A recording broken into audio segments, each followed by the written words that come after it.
9 choses qui sont un gaspillage total de ton argent. Il y a quelques années, un ami m'a dit qu'il ne comprenait pas pourquoi il restait toujours fauché, malgré un bon salaire.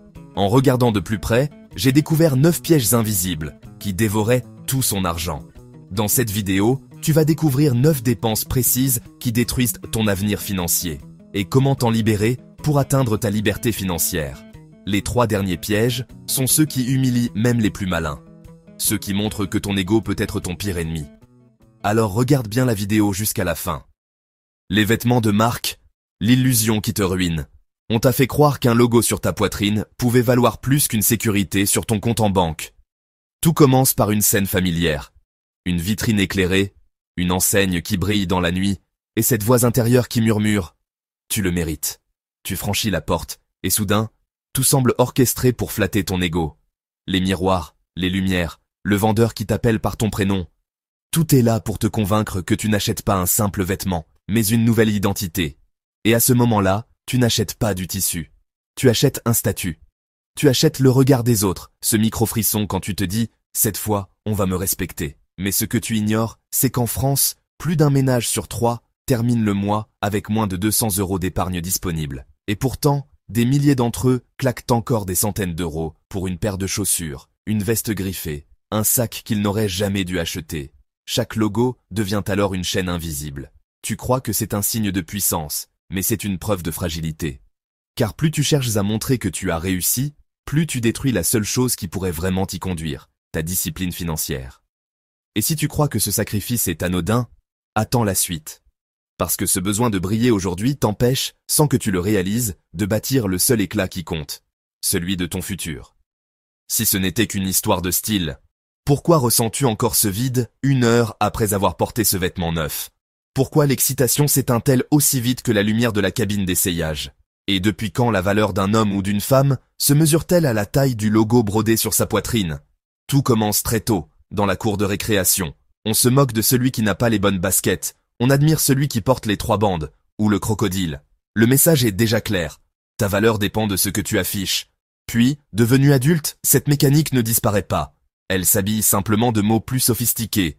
Collection capsule, édition limitée, dernier drop. Chaque campagne publicitaire répète la même promesse cachée. Achète et tu seras enfin validé. En France, l'industrie de la mode de luxe génère des dizaines de milliards d'euros chaque année. Pas parce que les tissus sont exceptionnels, mais parce que ton ego est devenu leur business model. Tu n'achètes pas un t-shirt, tu achètes l'illusion d'appartenir à un monde qui t'acceptera enfin. Tu crois acheter du coton, mais c'est ton insécurité que tu paies, encore et encore, à chaque passage en caisse. Et plus tu tombes dans ce jeu, plus la mécanique s'accélère. Tu portes une marque pour combler ton vide, mais ce vide grandit. Alors tu achètes encore. Tu changes de sneakers, puis de veste, puis de sac. Chaque pièce devient une tentative désespérée de combler un manque d'estime que rien ne peut acheter. Plus tu accumules, moins tu possèdes vraiment. Car chaque achat ne te donne pas de la valeur. Il te rappelle que tu en cherches encore. Et pendant que tu brûles des centaines d'euros pour avoir l'air, tu oublies que tu sacrifies l'unique chose qui aurait pu vraiment t'élever, ton futur. L'argent qui aurait pu se transformer en placement, en liberté, en indépendance, disparaît pour nourrir une identité louée, qui ne t'appartient jamais vraiment. Et si tu crois que ce n'est qu'un caprice superficiel, tu te trompes lourdement. Dans ce qui va suivre, tu vas comprendre que ces vêtements ne sont pas seulement un choix de style, ce sont des chaînes invisibles qui te lient et qui décident déjà de la vie que tu n'auras jamais. Le vrai piège, ce n'est pas le vêtement lui-même. Le vrai piège, c'est l'histoire qu'il raconte à ta place. Ce n'est pas du coton, ni du cuir. C'est une étiquette qui murmure à ton entourage « Voici ta valeur ». Tu crois acheter une pièce de mode, mais tu signes en réalité un contrat invisible, celui de payer pour ton identité. Regarde ton quotidien. Tu te lèves, tu ouvres ton armoire, et tu n'y vois pas seulement des habits, tu y vois ton désir de reconnaissance. Cette veste a plusieurs centaines d'euros que tu n'as mise que 2 fois. Ces baskets blanches que tu refuses de salir parce qu'elles sont devenues un trophée, pas un outil. Chaque pièce que tu as achetée au prix fort ne parle pas de toi. Elle parle de ta peur de ne pas suffire. Et le paradoxe est cruel. Tu crois te distinguer, mais en réalité, tu ressembles à des milliers d'autres. Car ce logo que tu affiches n'est pas unique, il est reproduit par millions. Tu ne portes pas une singularité, tu portes une appartenance achetée, fragile, qui s'efface dès qu'une nouvelle collection sort. Le vêtement cesse alors d'être une protection. Il devient un rappel constant que tu dois consommer pour rester à jour. Et c'est là que la spirale s'emballe. Tu ne choisis plus tes vêtements, ce sont eux qui te choisissent. Tu n'achètes plus pour couvrir ton corps, tu achètes pour combler ton vide. Tu ne dépenses plus pour vivre, tu dépenses pour prouver. Plus tu dépenses, plus tu veux montrer. Plus tu montres, plus tu dois entretenir cette image. Et plus tu l'entretiens, plus tu sacrifies ton futur. Tu crois acheter du style, tu achètes des chaînes. Tu crois acheter du respect, tu loues des regards. Tu crois acheter une liberté. Tu signes une dette invisible. Et si tu penses que ce n'est qu'un choix de consommation, tu n'as pas encore vu la vérité en face. Juste après, tu vas découvrir comment ce mécanisme ne s'arrête pas à ton armoire. Il s'infiltre dans ta façon de dépenser, dans ton rapport au temps, et jusqu'à la manière dont tu définis ta valeur. On t'a fait croire que la solution était de t'offrir un peu de plaisir. La vérité, c'est que tu n'as pas besoin d'acheter plus. Tu as besoin de reprendre la maîtrise de tes choix. La liberté ne commence pas avec un logo, elle commence avec ta capacité à dire non à l'illusion qu'il représente. Imagine ce moment où tu entres dans un magasin de luxe. Les projecteurs sont braqués, les vendeurs t'accueillent comme si tu étais un roi. Mais en réalité, tu es déjà pris au piège. Tout est pensé pour déclencher ton désir, pas pour répondre à d'un besoin. Tu crois acheter un vêtement, mais tu finances leur mise en scène. Alors, change le scénario. La prochaine fois, avant de tendre ta carte, attends 24 heures. Pose la question qui dérange. Est-ce que ce que je m'apprête à acheter construit ma liberté ou détruit mon futur? Au lieu d'accumuler, désapprends. Remplace chaque achat impulsif par une règle simple. Pour chaque vêtement neuf, un ancien sort de ton armoire. Redonne de la valeur à ce que tu possèdes déjà, plutôt que de courir derrière un mirage. Ce ne sera pas facile. La publicité continuera de chuchoter « Tu le mérites ». Tes proches te diront encore « On n'a qu'une vie » et ton ego viendra frapper à la porte. Si tu ne l'achètes pas, ils ne te verront pas. Tu vas devoir lutter, mais chaque refus est une victoire. Chaque non, c'est une chaîne que tu brises. Chaque euro que tu ne donnes pas à l'illusion, c'est un euro que tu rends à ta liberté. Et peu à peu, tu changes d'identité. Tu n'es plus ce consommateur docile qui court après le regard des autres. Tu deviens celui qui décide pour lui-même. Tu n'achètes plus un vêtement, tu achètes du temps, de l'espace, du souffle. Mais tant que tu crois que le piège est limité à ton armoire, tu te trompes. Car dans la prochaine partie, tu vas voir que ce mécanisme ne se contente pas de voler ton argent pour des marques. Il se glisse jusque dans tes mains, dans tes poches, et jusque dans chaque écran que tu consultes. Là où le luxe s'arrête, commence la prison technologique. Les gadgets et mises à jour technologiques, ou la prison du dernier modèle. On t'a fait croire que chaque nouveau modèle te rapprochait du futur. En réalité, il t'enchaîne un peu plus au présent des autres. Tout commence par une promesse séduisante, un téléphone qui se déverrouille plus vite, un ordinateur plus fin, plus léger, une montre connectée qui surveille tes pas, ton sommeil, ton souffle. Chaque année, les vitrines s'illuminent, les publicités t'assurent, celui-ci est enfin le bon. Et toi, tu compares, tu hésites, tu calcules. Tu sais que ton appareil actuel fonctionne encore, mais quelque chose te pousse à le déclarer obsolète. Tu te convaincs que c'est un investissement, que tu en as besoin pour travailler mieux, pour être à la page. Mais au fond, tu ne poursuis pas la technologie, tu poursuis ton retard imaginaire. En France, près de la moitié des consommateurs changent de smartphone alors que l'ancien fonctionne encore parfaitement. Résultat, des centaines d'euros dépensés, parfois tous les 2 ans, pour gagner quelques secondes de rapidité ou une caméra légèrement améliorée. Tu crois acheter du progrès, mais tu finances ton anxiété, l'angoisse d'être celui qui n'a pas suivi. Et pendant que ton tiroir se remplit d'appareils presque neufs, toi, tu continues à payer. Tu paies pour un statut digital que personne ne regarde vraiment. Tu paies pour une performance que tu n'exploites pas. Tu paies pour une course qui n'a pas de ligne d'arrivée. Et si tu crois que cette mise à jour est un simple choix de confort, tu te trompes lourdement. Parce que dans la suite, tu vas comprendre que derrière chaque écran que tu changes trop vite, il y a un piège psychologique bien plus profond, celui qui te fait confondre besoin et manipulation. Si tu avais déjà entre les mains un outil qui fonctionne parfaitement, pourquoi ressens-tu encore ce besoin irrépressible de le remplacer? Depuis quand être moderne signifie-t-il jeter ce qui marche encore pour courir derrière une promesse qui s'évapore dès que tu l'achètes? Tout commence par une mécanique psychologique bien huilée. Tu es bombardé d'images lisses, un téléphone qui capture mieux tes souvenirs, un ordinateur qui booste ta productivité, une montre qui optimise ton corps. On ne te vend pas un objet, on te vend une version de toi, plus efficace, plus envié, plus à jour. Et comme par magie, ton ancien appareil, pourtant fonctionnel, paraît soudain vieilli, presque honteux. En France, le cycle moyen de remplacement d'un smartphone est tombé à environ 2 ans, alors que ces appareils sont conçus pour durer au moins 5. Ce décalage n'est pas un hasard, c'est le fruit d'une stratégie.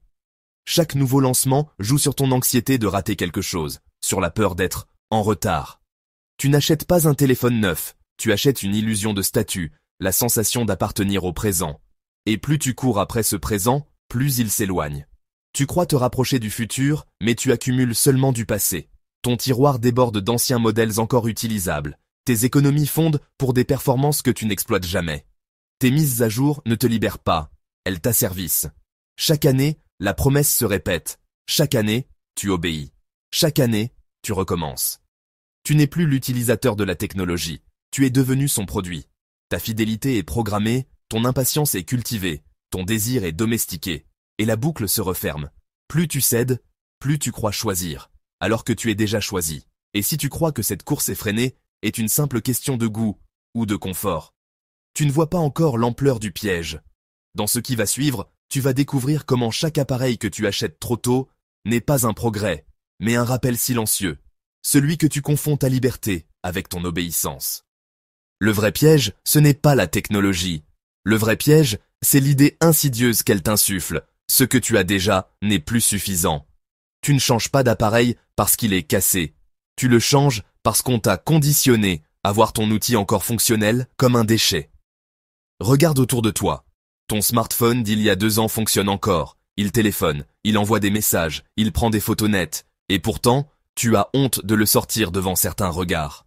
Pas parce qu'il ne marche plus, mais parce qu'il n'est plus le dernier. C'est ça le piège. Le marketing n'attaque pas ton besoin, il attaque ton ego.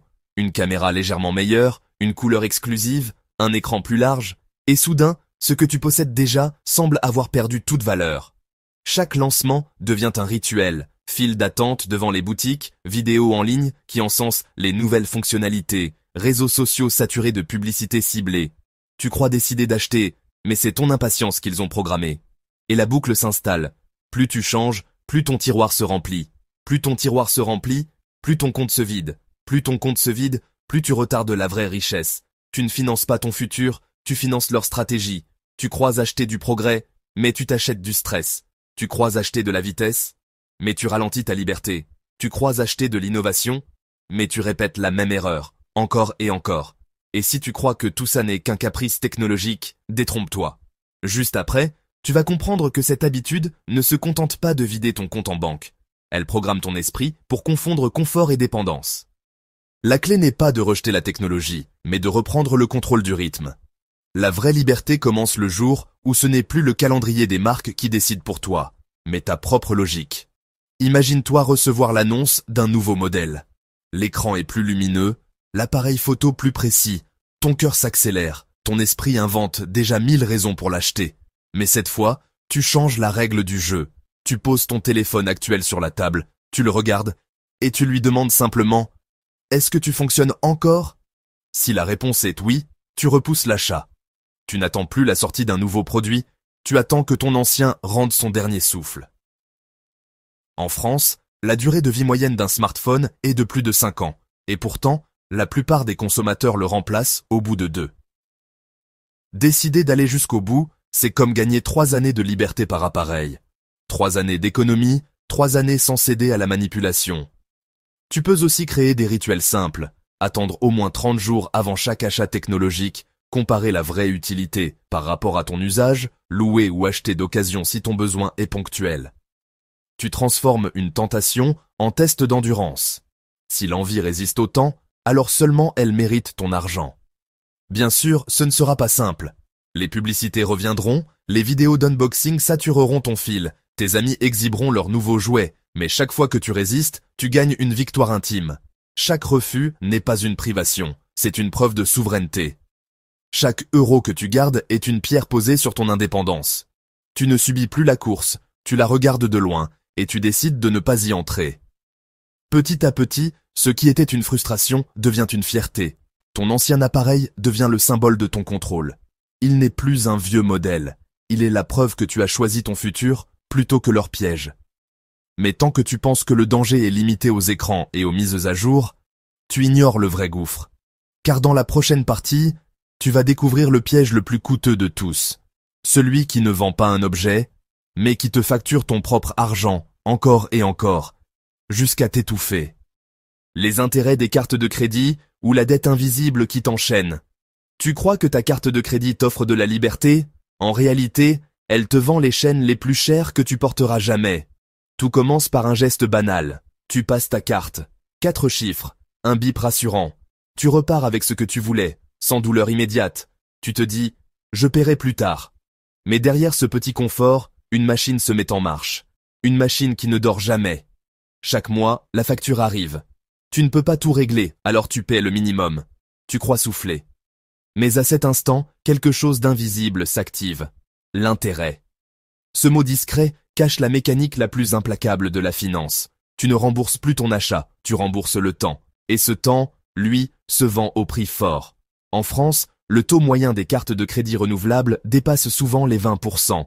20% chaque année, qui se greffent sur ce que tu dois déjà. Résultat, une simple dépense de 100 € peut te coûter plusieurs centaines sur la durée. L'illusion du « plus tard » se transforme en piège qui grossit en silence. Tu crois avancer, mais en réalité tu creuses. Chaque paiement minimum est comme une pelletée supplémentaire dans ta propre fosse. Et pendant que tu dors, pendant que tu travailles, la dette gonfle. Elle se nourrit d'elle-même, elle enfle sans jamais s'arrêter. Et si tu crois que ce n'est qu'un petit coup supplémentaire, tu n'as encore rien vu, parce que dans la suite, tu vas découvrir pourquoi les intérêts ne sont pas un simple détail financier, mais une arme psychologique conçue pour t'enchaîner toute ta vie. Tu crois que ta carte de crédit te donne de la liberté? Mais as-tu déjà calculé combien elle t'a volé, silencieusement, sans que tu t'en rendes compte?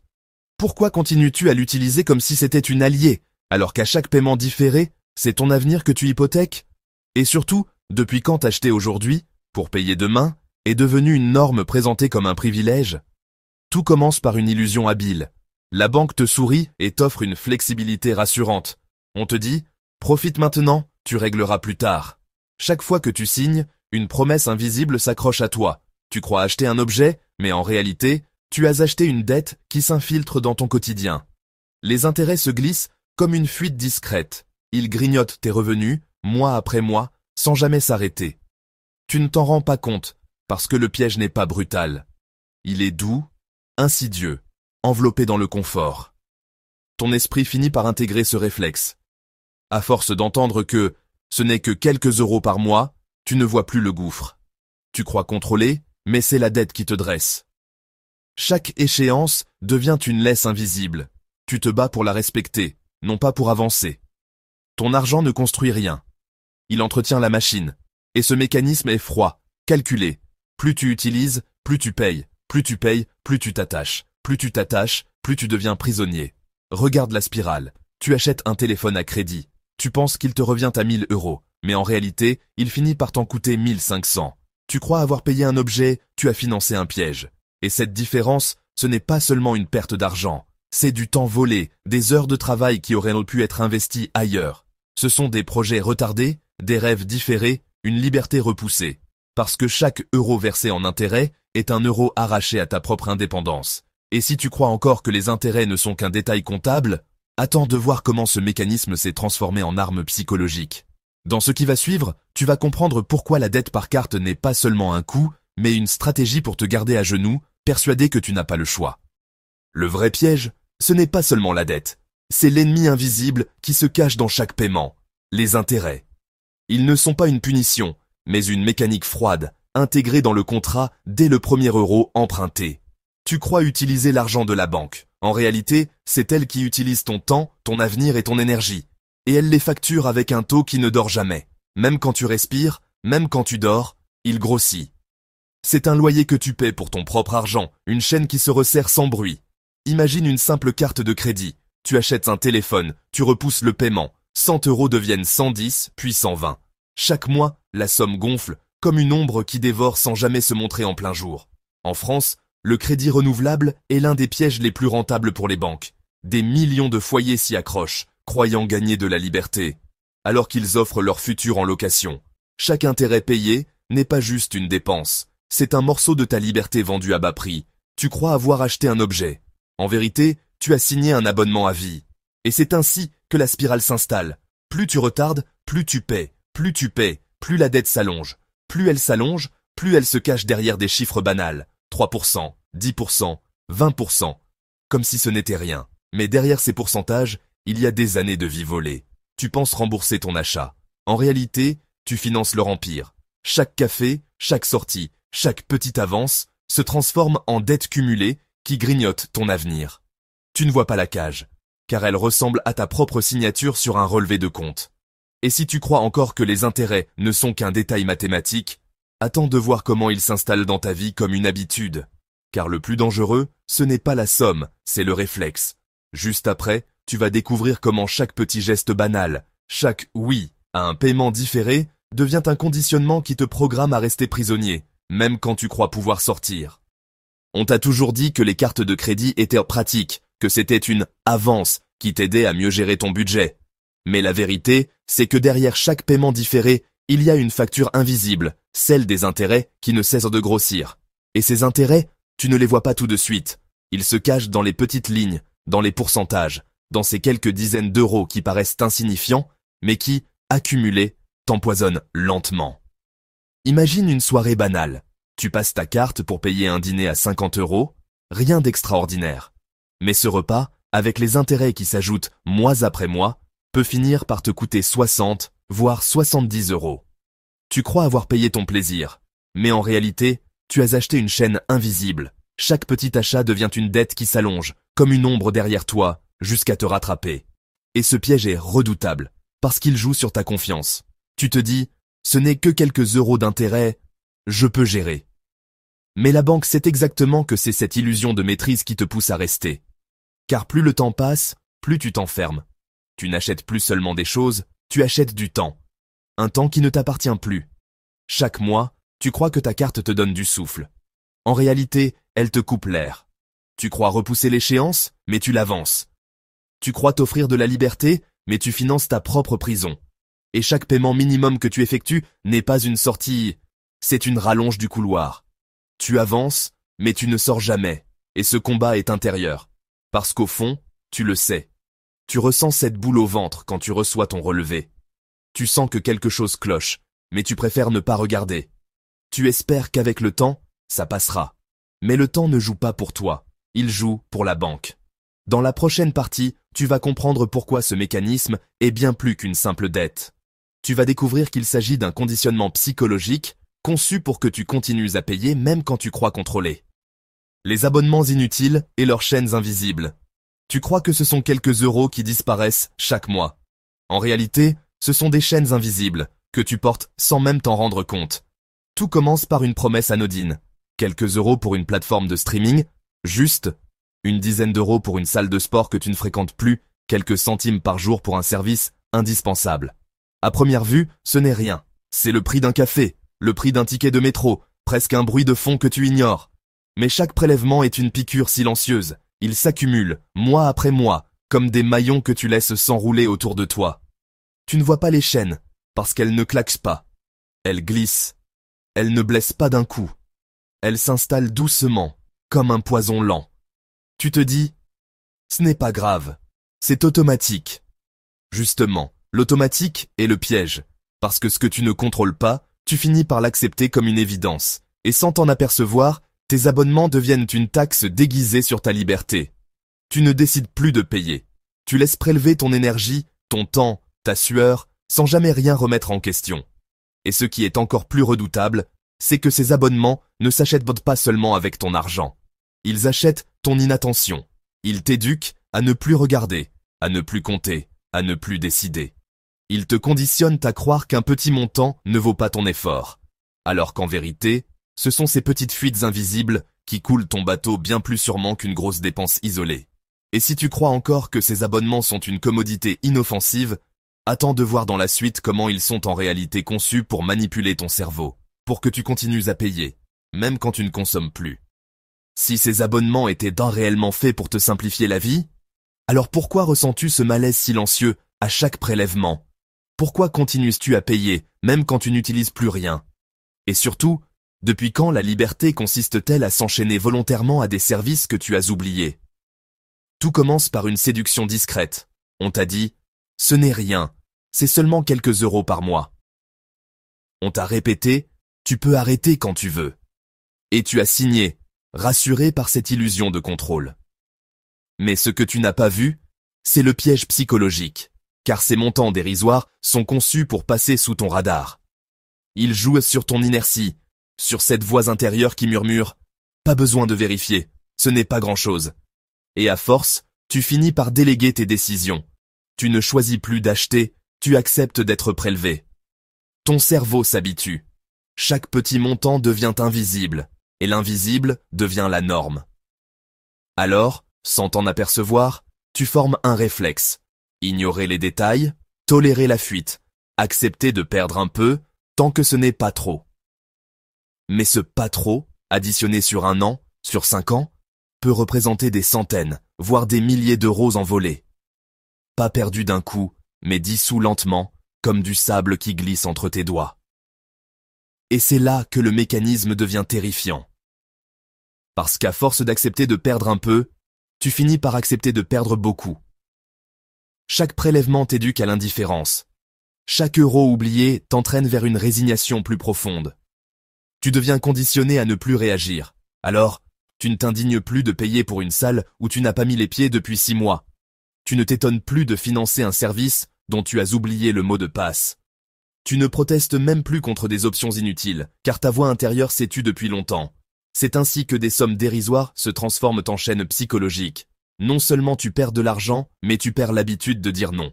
Et si tu crois encore que ces abonnements sont simplement une dépense superflue, détrompe-toi. Dans ce qui va suivre, tu vas voir comment ces prélèvements construisent en silence un système bien plus inquiétant, un conditionnement qui te transforme en client captif, docile, incapable de rompre même les chaînes les plus fragiles. Le vrai piège des abonnements, ce n'est pas seulement l'argent qui disparaît chaque mois. Le vrai piège, c'est l'empreinte psychologique qu'il laisse, un système de paiements automatiques qui finit par t'éduquer à ne plus te poser de questions. Chaque prélèvement devient une petite soumission. Chaque oubli se transforme en preuve de docilité. Et bientôt, ce n'est plus toi qui gères ton argent, mais ton argent qui se prélève tout seul, sans ton accord conscient. Regarde ton quotidien. Un abonnement à une salle de sport que tu ne fréquentes plus, une plateforme de streaming que tu ouvres à peine, un service de cloud que tu avais pris, juste pour tester, et que tu as laissé courir. Rien de dramatique en apparence. Mais additionne-les. Cela fait des dizaines d'euros chaque mois, parfois des centaines sur une année entière. Et ce n'est pas tout, car derrière ces prélèvements, il y a une logique invisible. Les entreprises savent que tu oublieras. Elles comptent sur ton inertie, sur ta paresse à vérifier ton relevé, sur ton inconfort face aux démarches d'annulation volontairement compliquées. Elles n'ont pas besoin de te convaincre chaque mois. Elles te capturent une fois, puis elles vivent de ton silence. Et c'est là que l'engrenage devient glaçant. Chaque abonnement renouvelé par habitude est une preuve que tu as accepté de ne plus contrôler. Chaque prélèvement que tu laisses passer est une victoire pour ce système qui te dresse à l'indifférence. Tu crois payer pour un service, mais en réalité, tu paies pour ton propre endormissement. 1 euro par-ci, 10 euros par-là, 20 euros pour quelque chose que tu as oublié. Et en quelques années, cela peut représenter l'équivalent d'un mois entier de ton salaire, évaporé sans que tu t'en rendes compte. Mais le plus dangereux, ce n'est pas la somme. C'est l'idée qui s'installe. Que perdre un peu est normal. Que tolérer une fuite est acceptable. Et cette idée-là, elle prépare le terrain à toutes les autres pertes de ta vie. Et si tu crois encore que ces abonnements ne sont qu'un petit luxe ou une dépense superflue, détrompe-toi. Car juste après, tu vas découvrir comment transformer cette mécanique en arme contre toi-même. Une prison que tu finances chaque mois et dont les barreaux se resserrent sans que tu les vois. On t'a appris à croire que ces prélèvements étaient normaux, que quelques euros perdus chaque mois n'étaient rien. Mais la vérité, c'est que tu peux reprendre le contrôle dès aujourd'hui. La clé n'est pas de gagner plus, mais d'arrêter d'accepter de perdre sans réagir. Commence par un geste simple. Ouvre ton relevé bancaire, ligne après ligne, et ose affronter ce que tu ne regardes jamais. Chaque nom de service, chaque prélèvement récurrent, chaque somme que tu n'as même plus conscience de payer, tu les mets sous la lumière. Et là, au lieu de détourner le regard, tu décides, garder ou supprimer. Tu transformes l'oubli en choix. Petit à petit, tu passes à l'action. Tu résilies cette plateforme que tu n'as pas ouverte depuis des mois. Tu stoppes cette salle de sport où tu n'as pas mis les pieds depuis 1 an. Tu refuses de rester prisonnier de l'excuse « c'est compliqué d'annuler » et tu traverses la barrière que les entreprises ont volontairement construite pour t'empêcher de sortir. Chaque clic pour résilier est une chaîne de moins. Chaque refus de payer est une victoire intime. Mais ce combat est plus difficile que tu ne l'imagines. Parce que derrière chaque abonnement, il y a une tentation psychologique. La peur de manquer, le confort de l'avoir sous la main, le plaisir immédiat de croire que tu fais partie de quelque chose. Résilier, ce n'est pas juste économiser. C'est te prouver que tu n'as pas besoin de cette béquille pour exister. Et ce choix, il fait mal. Parce que tu refuses une illusion qui flattait ton ego pour retrouver une liberté plus silencieuse. Chaque fois que tu dis non, tu reprends un morceau de ton temps, de ton argent, de ton attention. Et peu à peu, ton compte cesse d'être grignoté en silence. Tu n'attends plus la fin du mois pour comprendre où ton argent est parti. Tu le sais, parce que tu l'as décidé. Tu passes de spectateur passif à stratège de ta vie. Et c'est là que la bascule commence. Parce qu'en éliminant ces abonnements inutiles, tu découvres que la vraie dépense ne s'arrêtait pas à l'argent. Tu avais aussi payé en attention, en énergie, en espace mental. Et en les supprimant, tu sens ton souffle s'élargir, ton horizon s'ouvrir. Mais ce n'est qu'une étape, car ce que tu viens de comprendre pour les abonnements, tu dois l'appliquer à tout le reste. Dans la prochaine partie, tu vas découvrir comment le système, bien au-delà de ces prélèvements invisibles, a mis en place un autre piège encore plus pervers. Il transforme tes propres habitudes quotidiennes en une dette psychologique que tu paies chaque jour, sans même le savoir. Les billets de loterie ou l'impôt des pauvres. On t'a fait croire que la loterie était ton échappatoire. En vérité, c'est la promesse la plus rentable jamais inventée. Mais pas pour toi. Chaque semaine, des millions de Français cochent des cases, valident des grilles, déposent quelques euros, en espérant décrocher le gros lot. Tu connais ce rituel. Le petit papier bleu, la machine qui imprime ton ticket, le frisson d'un « et si » total. Tu sors du bureau de tabac avec dans la poche bien plus qu'un ticket. Tu portes un rêve. Celui d'effacer les dettes, de quitter ton travail, de prouver au monde que, toi aussi, tu peux réussir. Mais derrière ce rêve se cache une mécanique cruelle. Les probabilités ne sont pas seulement faibles, elles sont ridiculement écrasantes. Une chance sur plusieurs millions. Tu as plus de chances d'être frappé par la foudre que de gagner le jackpot. Pourtant, tu continues d'y croire. Et chaque billet validé devient un micro-prélèvement volontaire, un impôt payé sans contrainte, un impôt que seuls les plus pauvres financent. En France, la loterie et les jeux de hasard rapportent chaque année des milliards d'euros à l'État, prélevés principalement sur ceux qui en ont le moins. Les plus modestes représentent la majorité des joueurs réguliers, sacrifiant une part de leur salaire sur l'autel d'une illusion mathématiquement condamnée. Et tout cela repose sur une seule promesse. La possibilité infime d'une vie meilleure, achetée au prix de ton espoir. Chaque fois que tu glisses une pièce ou que tu valides un ticket, tu achètes un mensonge. Tu ne mises pas sur ton avenir, tu le brades. Et pire encore, tu finances un système qui prospère sur ta frustration, ton attente et tes rêves jamais réalisés. Et si tu crois que la loterie n'est qu'un petit plaisir inoffensif, tu ignores encore le plus sombre de ce piège. Dans la suite, tu vas découvrir pourquoi cet impôt volontaire n'attaque pas seulement ton portefeuille, mais manipule ton esprit au point de t'enchaîner à une illusion dont tu deviens complice. Si la loterie était vraiment une chance, pourquoi les plus pauvres restent-ils toujours pauvres malgré des décennies de tickets achetés? Pourquoi ceux qui gagnent finissent-ils, dans la majorité des cas, ruinés quelques années après? Et surtout, pourquoi continues-tu à y croire, alors que tu sais, au fond, que les probabilités sont contre toi? La loterie ne se vend pas comme un jeu, elle se vend comme un espoir.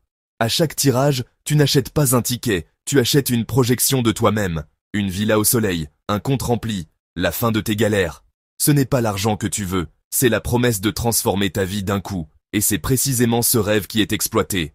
En France, plus d'un joueur régulier sur deux appartient aux catégories sociales modestes. Autrement dit, ceux qui ont le moins sont ceux qui donnent le plus. Parce qu'ils veulent croire à ce raccourci. Parce qu'on leur a fait croire que la chance pouvait remplacer l'effort. C'est pour ça qu'on appelle la loterie l'impôt des pauvres. Ce n'est pas seulement une perte financière, c'est une ponction sur ton désespoir. Et les concepteurs le savent, les campagnes publicitaires ne montrent jamais les perdants, seulement les sourires des gagnants. On ne te rappelle pas qu'une chance sur plusieurs millions, c'est mathématiquement une condamnation à l'échec. On joue sur ta frustration, ton envie de revanche, ton besoin d'évasion.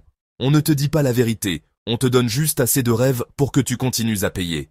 Et plus tu joues, plus ton cerveau se conditionne. Tu te dis, cette fois, c'est la bonne. Tu vois des coïncidences, des signes. Tu n'achètes plus seulement un ticket, tu entretiens une addiction. Chaque euro dépensé devient un pari perdu d'avance. Chaque tirage devient une humiliation silencieuse. Mais tu continues, parce que tu espères que le prochain compensera toutes les défaites passées. Et c'est là le plus cruel. Ce n'est pas seulement ton argent qui disparaît, c'est ta dignité. Parce qu'à force de parier sur la chance, tu oublies de miser sur toi. La loterie te vole 2 fois. Une première fois dans ton portefeuille et une deuxième fois dans ton esprit. En te détournant de la seule vraie solution. Ton travail, ta discipline, tes choix. Et si tu crois encore que la loterie n'est qu'un jeu sans conséquences, tu n'as pas vu la vérité en face. Dans ce qui va suivre, tu vas comprendre qu'elle n'est pas seulement un divertissement coûteux, mais une véritable stratégie conçue pour garder les plus fragiles dans l'illusion, année après année.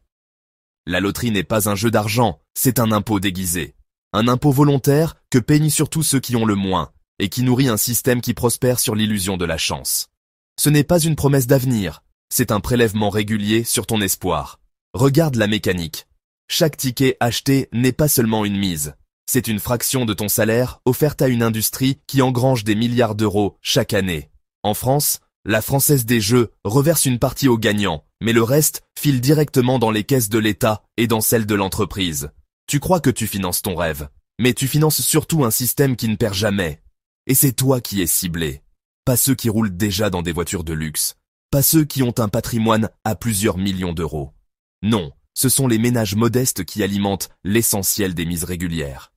Car eux espèrent plus que les autres. Ils n'ont pas grand-chose, et ils sont prêts à sacrifier un billet de 5 ou de 10 euros chaque semaine pour croire, ne serait-ce qu'un instant, que la roue peut tourner. Mais cette roue est truquée par les mathématiques elles-mêmes. Les probabilités sont implacables. Tu donnes encore, et tu n'obtiens rien, sinon une nouvelle déception. Et quand tu fais le calcul, le choc est brutal. 10 euros par semaine, c'est 40 euros par mois. 40 euros par mois, c'est près de 500 euros par an. En 10 ans, ce sont 5000 euros partis en fumée. Pas investis, pas économisés, pas transformés. Juste dissous dans un rêve statistiquement impossible. Et tout cela sans parler de ceux qui misent davantage, persuadés que multiplier les tickets multiplie leurs chances, alors qu'ils ne font que multiplier leurs pertes. Tu ne joues pas pour gagner, tu joues pour financer un système. Et ce système ne te remercie pas. Il te conditionne à revenir encore et encore. Tu crois acheter un futur meilleur, mais en réalité, tu vends ton présent. Tu crois miser sur ta liberté, mais tu la troques contre une promesse qui ne se réalisera presque jamais. Et si tu crois encore que la loterie n'est qu'un petit plaisir anodin, attends la suite. Juste après, tu vas découvrir comment transformer cette prise de conscience en une décision radicale. Arrêter de financer un mensonge, pour enfin investir dans une vérité qui t'appartient. La seule façon de briser ce piège, ce n'est pas de chercher le bon numéro, c'est d'accepter une vérité brutale. Personne ne viendra te sauver. La loterie n'a jamais enrichi les foules, elle n'a enrichi qu'un système conçu pour que tu continues à payer. Alors, la première étape, c'est le refus. Refuser de céder tes espoirs à une machine qui ne joue jamais en ta faveur. Refuser de croire que ta vie peut basculer grâce à un ticket. Refuser d'alimenter ce mensonge avec tes propres mains. Imagine ce que donnerait une simple bascule. Plutôt que de valider tes grilles chaque semaine, tu mets de côté ce même billet de 10 euros. 10 euros par semaine, 40 euros par mois, près de 500 euros par an. En 10 ans, tu aurais accumulé 5000 euros. Non pas dans l'illusion, mais dans ta réalité. Et si tu places intelligemment cette somme, en la laissant fructifier avec un rendement annuel modeste, elle peut devenir bien plus. Tu vois la différence? D'un côté, tu achètes du vent. De l'autre, tu poses les premières pierres de ta liberté. Et pourtant, ce choix est plus difficile qu'il n'y paraît. Parce qu'arrêter la loterie, ce n'est pas seulement arrêter de dépenser, c'est renoncer à un fantasme. C'est affronter le vide laissé par ce « et si » qui t'accompagnait chaque semaine. C'est remplacer un rêve facile par un travail exigeant, celui de construire ta richesse pas à pas. Mais c'est justement là que commence ton indépendance. Pas dans un tirage miraculeux, mais dans une discipline quotidienne que personne ne pourra t'enlever. Chaque fois que tu refuses de valider un ticket, tu reprends une part de toi-même. Tu prouves que tu n'as pas besoin de la chance pour avancer. Tu prouves que tu n'as pas besoin d'un miracle pour changer ta vie. Tu décides de miser, non pas sur un nombre, mais sur toi. Et ce choix, répété semaine après semaine, vaut plus que n'importe quel jackpot. Dans la prochaine partie, tu vas découvrir un autre piège, encore plus sournois que la loterie. Celui qui ne te vend même pas un rêve, mais qui te facture ta propre paresse, au prix fort. La livraison de nourriture est ta paresse facturée. Tu crois payer pour du confort, mais en réalité, chaque livraison est une facture déguisée pour ta propre paresse. Tout commence par une faim ordinaire. Tu pourrais cuisiner, tu pourrais marcher quelques minutes pour aller chercher ton repas. Mais ton doigt glisse sur une application, et en un instant, le piège est enclenché. Tu ne commandes pas seulement un plat, tu commandes le luxe de ne pas bouger. Quelques clics, un panier validé, et tu attends. Tu te sens maître de ton temps, libéré de l'effort.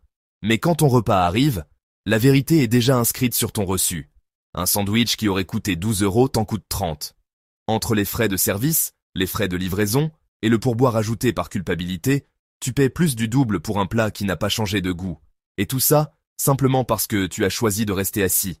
En France, la livraison de repas explose depuis quelques années. Plus d'un foyer sur 3 y a déjà recours régulièrement. Et derrière cette habitude, ce sont des centaines d'euros gaspillés chaque mois.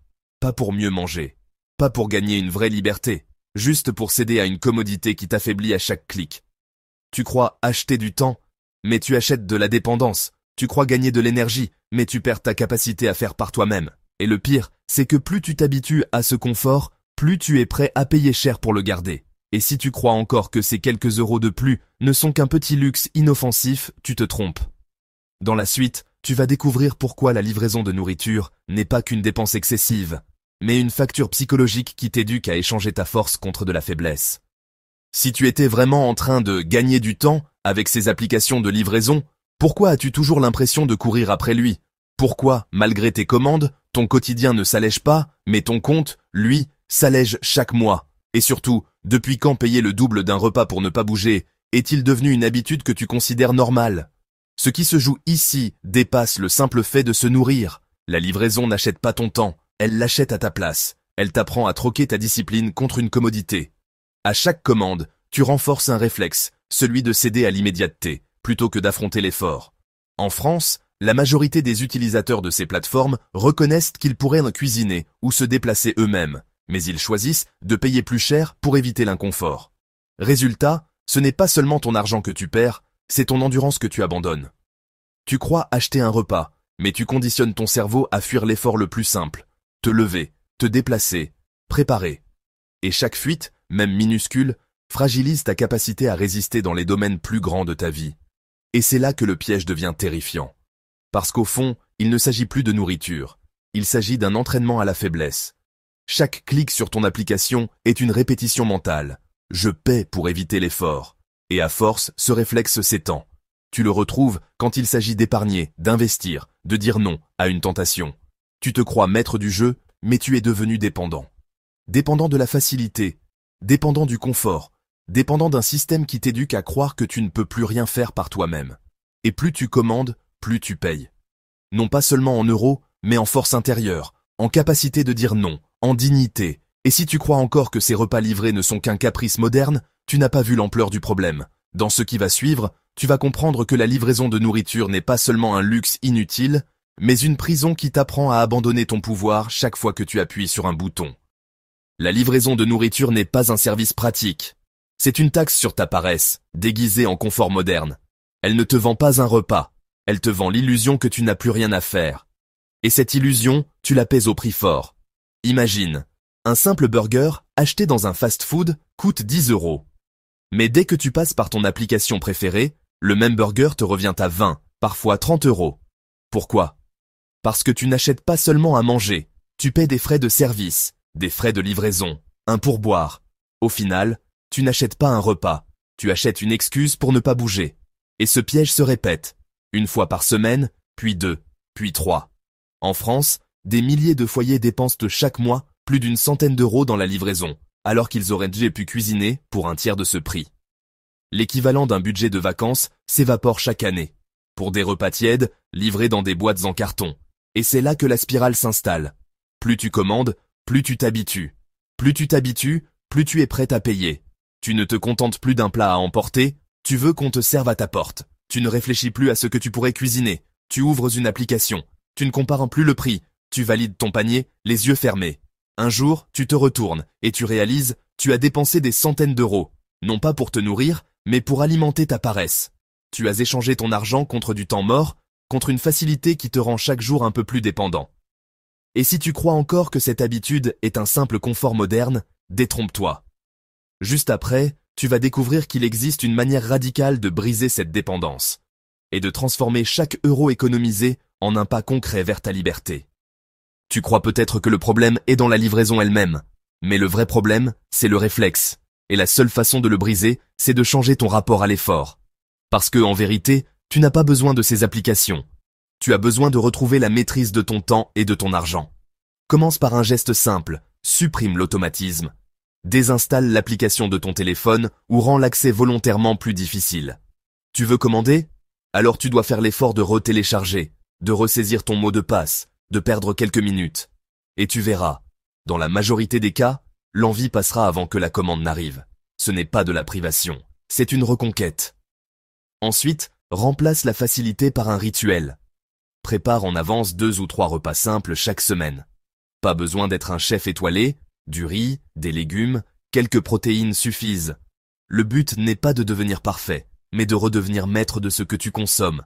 Chaque repas que tu cuisines est une victoire sur ta dépendance. Chaque plat que tu prépares toi-même, c'est un euro qui reste dans ta poche et une preuve que tu n'as pas besoin d'un écran pour vivre. Mais ce combat ne sera pas confortable.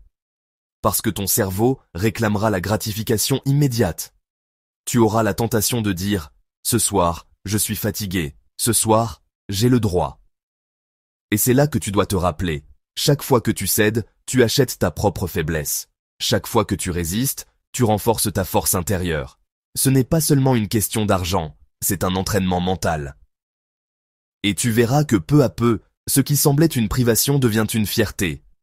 Tu regarderas ton compte et tu verras des dizaines, puis des centaines d'euros qui ne se sont pas évaporés. Tu regarderas ton assiette et tu sentiras que tu as repris le contrôle. Tu ne nourris plus ta paresse, tu nourris ta liberté. Mais si tu crois que ce piège est limité à ta cuisine, tu te trompes.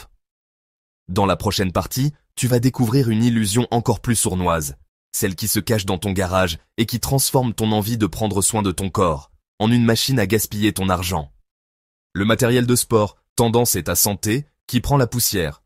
Tu crois acheter de la discipline avec ta carte bancaire, mais en réalité, tu n'achètes qu'un futur objet de décoration couvert de poussière. L'histoire est toujours la même.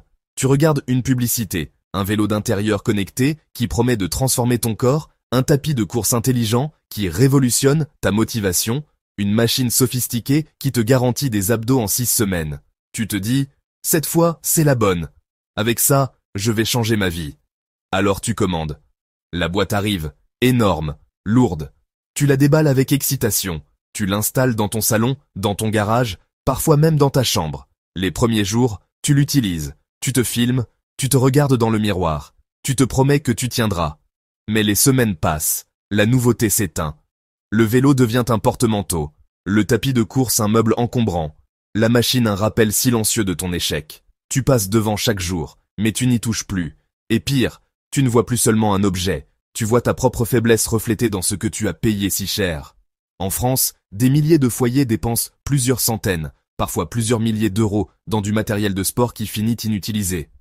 Ce ne sont pas seulement des euros gaspillés, c'est une promesse brisée, une discipline que tu croyais pouvoir acheter, mais que tu n'as jamais construite. Et si tu crois encore que ces machines ne sont qu'un petit caprice sans conséquence, attends la suite. Parce que tu vas découvrir pourquoi derrière chaque appareil inutilisé, il n'y a pas seulement un gaspillage d'argent, mais une illusion psychologique bien plus dangereuse, celle de croire que tu peux déléguer ta volonté à une machine. Si ces machines pouvaient vraiment transformer ta vie, pourquoi ton corps n'a-t-il pas changé malgré les centaines, parfois les milliers d'euros dépensés? Pourquoi l'enthousiasme disparaît-il dès que l'excitation de la nouveauté s'éteint? Et surtout, pourquoi continues-tu à croire qu'on peut acheter avec une carte bancaire la discipline qu'on n'arrive pas à bâtir seul? Ce matériel de sport joue sur une illusion profondément ancrée, la croyance que posséder un outil, c'est déjà être la personne capable de l'utiliser. Tu achètes un vélo d'intérieur et tu te projettes déjà en athlète. Tu poses un tapis de course chez toi et tu te vois déjà plus mince, plus endurant, plus fort. Mais ce que tu oublies, c'est que l'objet n'a aucun pouvoir en lui-même. Il ne fait que refléter ta volonté ou son absence. En France, les ventes d'équipements de sport à domicile explosent après les fêtes ou avant l'été. Mais passé l'élan initial, la majorité finit par s'en servir rarement, voire jamais. Parce que la motivation n'a jamais été contenue dans l'objet. Elle dépend de toi. Et quand tu crois déléguer ta volonté à une machine, tu la perds à l'instant même où tu la poses dans ton salon. Et c'est là que le piège devient cruel. Parce que non seulement tu as gaspillé ton argent, mais en plus, chaque fois que tu passes devant ton appareil inutilisé, tu te rappelles ton échec. Tu n'as pas acheté un outil, tu as acheté un miroir de ta propre paresse. La poussière qui s'accumule dessus, c'est la matérialisation de ta discipline qui s'éteint. Et plus tu vois cet objet abandonné, plus tu perds confiance en toi. Ton argent est parti, mais pire encore, ton estime aussi. Tu crois que ce n'est qu'un vélo ou un tapis qui dort dans un coin. Mais en réalité, c'est un symbole. Le symbole de toutes les fois où tu as pensé que l'argent pouvait remplacer l'effort, que l'achat pouvait remplacer l'action. Et à chaque fois que tu tombes dans ce piège, tu nourris l'idée que tu n'y arriveras jamais.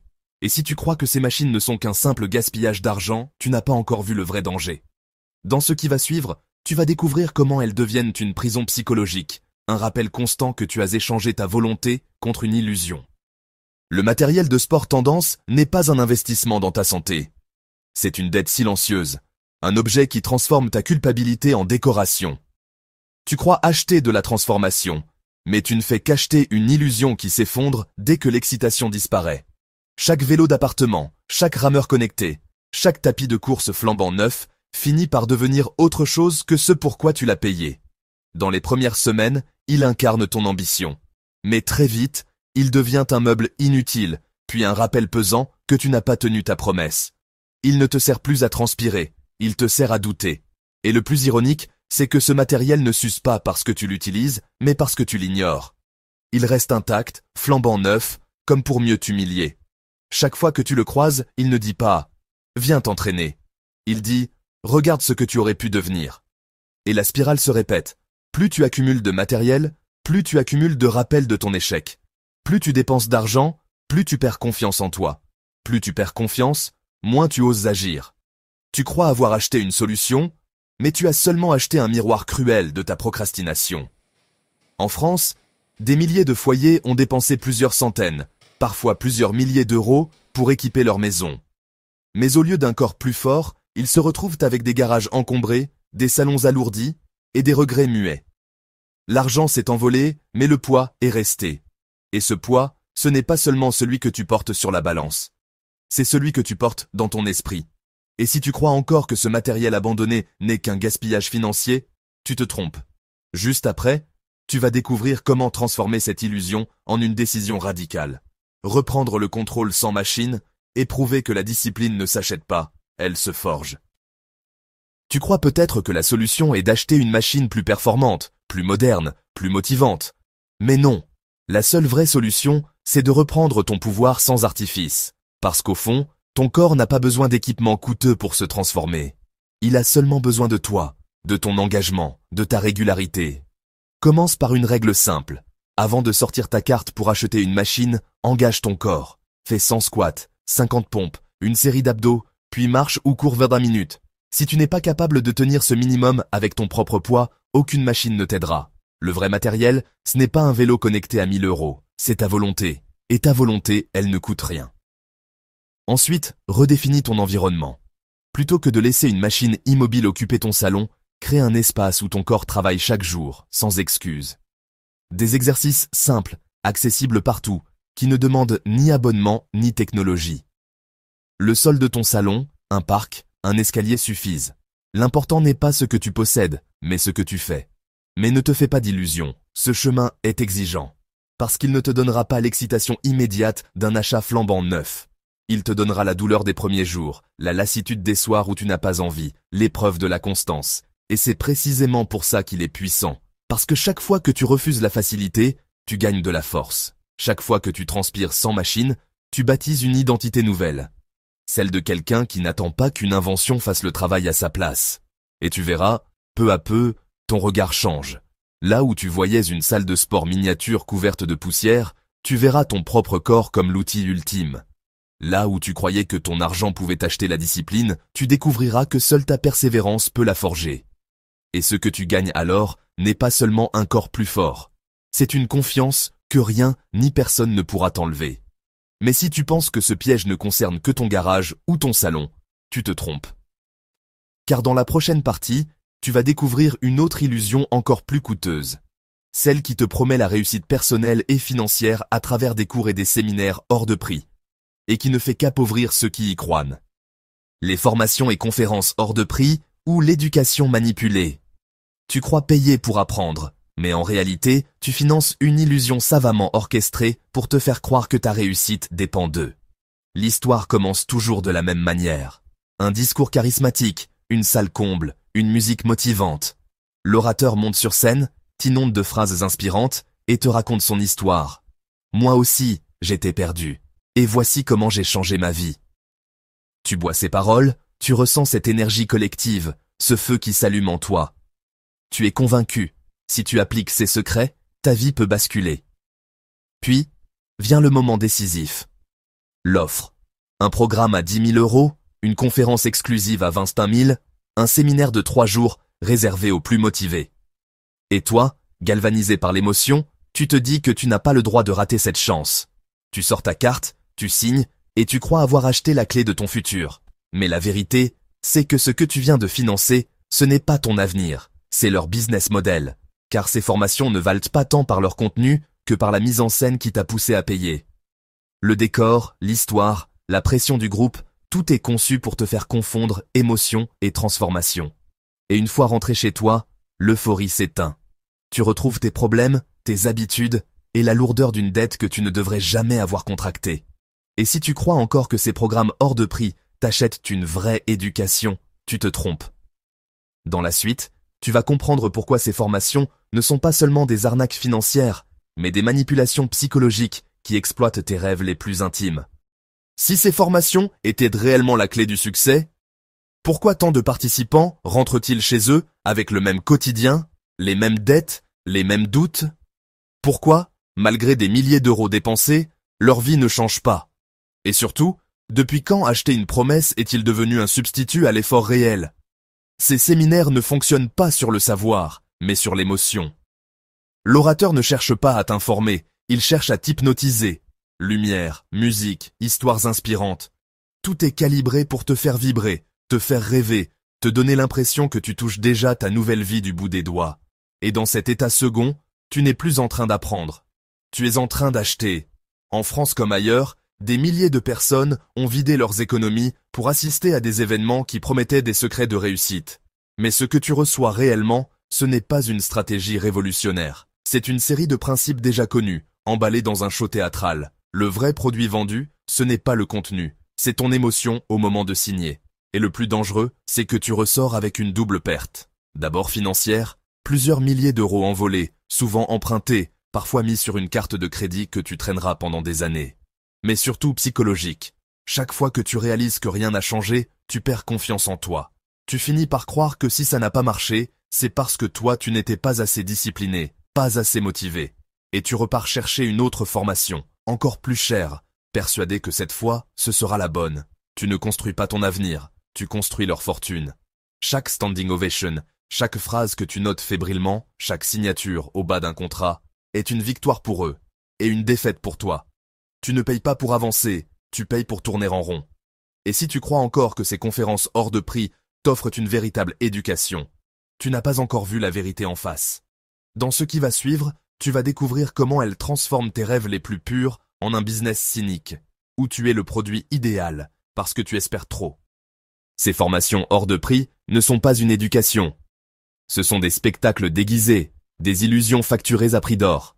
Elles ne t'apprennent pas à construire ton avenir, elles t'apprennent à croire que tu en as besoin pour y arriver. Regarde bien le processus. L'orateur te raconte son histoire, te fait vibrer, puis te propose l'opportunité de ta vie. Tu payes, convaincu d'investir dans ton futur. Mais ce que tu reçois, ce sont des principes génériques, des conseils recyclés, des évidences enrobées d'émotions. Tu repars avec des cahiers remplis de notes, mais sans plan concret. En France, comme ailleurs, des milliers de personnes dépensent plusieurs milliers d'euros dans ces séminaires. Ils reviennent exaltés pendant quelques jours, puis l'euphorie retombe. Le carnet reste sur une étagère, les promesses s'éteignent, et il ne reste qu'une dette de plusieurs centaines, voire plusieurs milliers d'euros. Tu n'as pas acheté de la connaissance, tu as acheté une émotion temporaire. Et ce mécanisme se répète. Plus tu dépenses, plus tu crois que tu as besoin de dépenser encore. Tu assistes à un séminaire, puis à un autre, encore plus cher, puis à une cour de formation avancée, puis à une immersion exclusive. À chaque étape, tu crois que le prochain palier sera le bon. Mais le seul palier qui s'élève, ce n'est pas ton niveau de vie, c'est leur chiffre d'affaires. Tu ne finances pas ton éducation, tu finances une industrie. Une industrie qui prospère sur ta soif d'apprendre, mais qui a compris que ton émotion vaut plus que ton succès. Parce que si tu réussissais vraiment, tu n'aurais plus besoin d'eux. Et si tu crois encore que ces programmes sont une étape indispensable vers ton avenir, tu ignores leur véritable nature. Juste après, tu vas découvrir comment reprendre le contrôle, arrêter de financer leurs illusions et bâtir ta propre éducation, sans vendre ton âme ni ton compte en banque. La vérité, c'est que tu n'as pas besoin de dépenser des milliers d'euros pour apprendre et progresser. L'éducation véritable n'est pas dans la salle obscure d'un séminaire hors de prix, mais dans ta capacité à chercher, à appliquer et à persévérer. La connaissance est partout, accessible, souvent gratuite, ou à des prix dérisoires. Ce qui compte, ce n'est pas le spectacle, c'est ton engagement à transformer ce que tu sais en action. Commence par changer ton rapport à l'apprentissage. Remplace la frénésie d'acheter des programmes par une discipline simple, lis un livre, applique un principe, teste-le dans ta vie réelle. Écoute une conférence gratuite, mais exige de toi une mise en pratique concrète dans les 24 heures. Crée ton propre cycle. Apprendre, agir, corriger. Parce que ce qui fait la différence, ce n'est pas la somme dépensée, mais la répétition de petits actes cohérents. Et si tu veux investir, fais-le intelligemment. Choisis des ressources ciblées, utiles, à prix raisonnable, qui ne cherchent pas à te séduire par l'émotion, mais à t'équiper d'outils concrets. Un livre à 20 € peut parfois changer davantage ta vie qu'un séminaire à 20 000 €. Mais encore faut-il que tu sois prêt à appliquer ce que tu lis, et non pas à chercher encore le prochain coup de baguette magique. Bien sûr, ce chemin est plus exigeant, parce qu'il ne flatte pas ton ego avec des lumières et des applaudissements. Il ne te promet pas de transformation instantanée. Il demande du temps, de l'humilité et une persistance que personne ne peut acheter pour toi. Et c'est précisément là que réside ta vraie liberté. Car chaque fois que tu refuses d'acheter une illusion, tu refuses d'être manipulé. Chaque fois que tu apprends par toi-même, tu reprends ton pouvoir. Et tu verras, la confiance que tu gagnes n'a rien à voir avec l'excitation artificielle d'un séminaire. C'est une confiance calme, solide, enracinée dans la preuve que tu peux évoluer par toi-même. Ce n'est pas un show, c'est une transformation silencieuse mais réelle. Mais si tu crois que le piège s'arrête là, tu te trompes. Car dans la prochaine partie, tu vas découvrir la dépense la plus sournoise de toutes, celle qui te donne l'impression d'acheter du confort, alors qu'elle t'appauvrit dès le premier kilomètre parcouru. La voiture neuve ou le gouffre déguisé en réussite. Tu crois acheter un symbole de liberté, mais en réalité, tu viens de signer pour l'une des prisons financières les plus coûteuses de ta vie. L'odeur du neuf, les sièges encore emballés, la peinture qui brille sous le soleil. Tu te dis, voilà, j'y suis arrivé. C'est ça, la réussite. On te félicite, tes proches admirent, les regards se tournent vers toi. Tu as enfin cette sensation de reconnaissance que tu attendais. Mais ce que tu ignores, c'est qu'au moment où tu poses les mains sur ce volant, ta voiture a déjà perdu une partie de sa valeur. En France, une voiture neuve perd en moyenne entre 20 et 30% de sa valeur dès la première année. Au bout de 5 ans, elle peut valoir 2 fois moins que son prix d'achat. Autrement dit, ce que tu viens de célébrer comme une victoire est en fait une saignée invisible qui commence à l'instant où tu quittes le concessionnaire. Tu crois avoir acheté un signe extérieur de succès, mais en vérité, tu as acheté une machine à brûler ton argent, kilomètre après kilomètre. Tu as confondu l'image de la liberté avec la réalité d'une dette qui t'attache. Et chaque mensualité, chaque assurance gonflée, chaque entretien hors de prix devient un rappel. Tu n'as pas acheté une victoire, tu as acheté une perte programmée. Et si tu crois encore que cette dépense est justifiée par le confort ou la fierté qu'elle t'apporte, attends la suite. Parce que tu vas découvrir pourquoi, derrière chaque voiture neuve, se cache un piège psychologique conçu pour te faire croire que tu avances, alors que tu t'enfonces. Pourquoi associons-nous encore l'achat d'une voiture neuve à la réussite, alors que les chiffres montrent l'inverse? Pourquoi continuons-nous à voir dans ce métal brillant un symbole de liberté, quand il s'agit en réalité d'une laisse que nous serrons autour de notre cou? La réponse se cache dans le regard des autres. Depuis des décennies, la publicité martèle la même idée. Une voiture neuve, c'est la preuve que tu as réussi ta vie. des spots où l'on voit un cadre sûr de lui, roulant dans un modèle dernier cri, admiré par tous. Résultat, nous avons intégré l'idée qu'un véhicule flambant neuf n'est pas un simple moyen de transport, mais une preuve de valeur sociale. Et dans ce piège psychologique, tu ne cherches plus seulement un outil pour te déplacer, tu cherches une reconnaissance. Tu ne payes pas pour 4 roues et un moteur, tu payes pour l'image que tu crois envoyer au monde. Et ce mirage est tellement puissant qu'il justifie, pour beaucoup, de s'endetter pendant des années. Mais derrière ce vernis flatteur, la réalité est brutale. En France, une voiture perd en moyenne la moitié de sa valeur en seulement 5 ans. Cela signifie que la fierté que tu ressens en sortant de la concession se transforme en une perte sèche de dizaines de milliers d'euros. Tu crois avoir gagné en statut, mais tu as en réalité échangé ton argent contre une illusion éphémère. Et le plus terrible, c'est que cette décision te prive de ton avenir financier. Chaque mensualité que tu verses pour ton bijou mécanique est de l'argent qui aurait pu être placé, investi, utilisé pour construire ton indépendance. Mais à la place, tu alimentes un système qui prospère sur ton désir d'être vu. Ton ego roule peut-être en première classe, mais ton compte en banque, lui, est resté sur le quai. Et si tu crois que cette dépense est normale, comme un passage obligé de la réussite, tu n'as encore rien vu. Car dans ce qui va suivre, tu vas comprendre concrètement comment la voiture neuve devient l'un des plus grands gouffres financiers de ta vie. Un gouffre dont très peu sortent indemnes. Acheter une voiture neuve, ce n'est pas investir dans ton confort ou dans ta réussite. C'est jeter ton argent dans un gouffre déguisé en trophée. Dès que tu sors du concessionnaire, ton véhicule perd une partie de sa valeur. Pas après 1 an, pas après 6 mois, immédiatement. En moyenne, en France, une voiture neuve se déprécie de près de 20 à 30% dès la première année. Et au bout de 5 ans, elle a déjà perdu la moitié de sa valeur initiale. Cela veut dire que si tu achètes une voiture à 20 000 euros, dans 5 ans, elle n'en vaudra souvent plus que 10 000. Tu crois avoir acheté un signe de réussite, mais ce que tu possèdes réellement, c'est une dette camouflée en objet de fierté. Chaque kilomètre parcouru n'est pas seulement une consommation de carburant, c'est aussi un effondrement silencieux de la valeur de ton achat. Et ce n'est pas tout. À cette chute vertigineuse de valeur, il faut ajouter les assurances plus élevées, les entretiens obligatoires chez le concessionnaire, les crédits à rembourser chaque mois avec intérêt. Ce qui semblait être un simple achat devient une chaîne qui pèse sur ton budget pendant des années. Pendant ce temps, l'argent qui aurait pu fructifier sur un livret, en bourse ou dans ton épargne, s'évapore. Tu ne réalises pas seulement une mauvaise affaire. Tu construis, de tes propres mains, l'un des pires sabotages financiers de ton futur. Car chaque euro englouti dans cette illusion est un euro que tu n'investiras jamais dans ta liberté. Et si tu crois qu'il n'existe pas d'alternative, c'est que tu ignores encore la vérité. Juste après, tu vas découvrir comment transformer ce piège en levier, comment rouler sans sacrifier ton avenir, et garder ton argent pour ce qui compte vraiment. La solution n'est pas de te priver d'une voiture si tu en as besoin. La solution, c'est de casser le piège du neuf. Tu veux rouler? Alors roule intelligent. Une voiture d'occasion, âgée de 3 ou 4 ans, peut coûter des milliers d'euros de moins, tout en t'offrant la même sécurité et le même confort. Tu laisses à quelqu'un d'autre le soin de payer la dépréciation brutale des premières années, et toi, tu profites d'un véhicule encore fiable, mais financièrement viable. Réfléchis-y.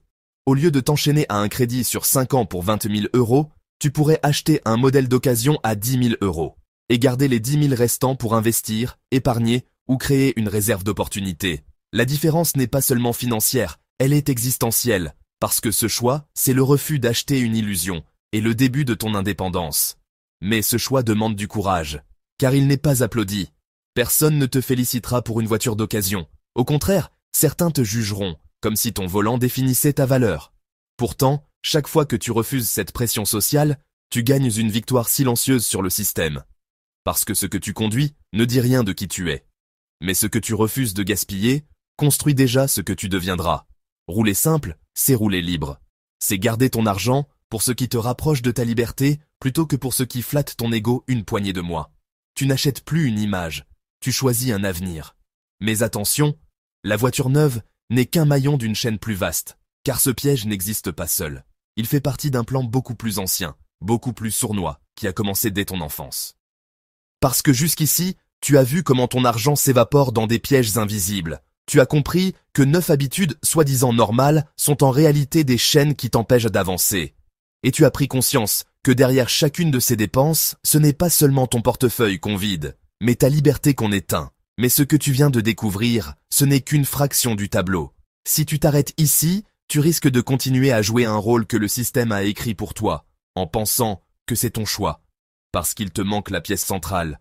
Comprendre à quel moment cette cage s'est refermée sur toi. Dans cette vidéo qui va s'afficher à l'écran, tu vas découvrir comment dès l'école, chaque sonnerie, chaque note, chaque règle a été pensée pour t'entraîner à obéir. Et pourquoi, même adulte, tu continues de courir dans la roue. Persuadé d'être libre, alors que tu rejoues exactement le scénario qu'on t'a programmé. Sans ça, tu risques de perdre non seulement ton argent, mais aussi ta vie entière, à attendre un futur qui ne viendra jamais. Regarde la suite maintenant avant de signer, sans t'en rendre compte, pour 10 années de plus dans la cage. Clique sur cette vidéo maintenant.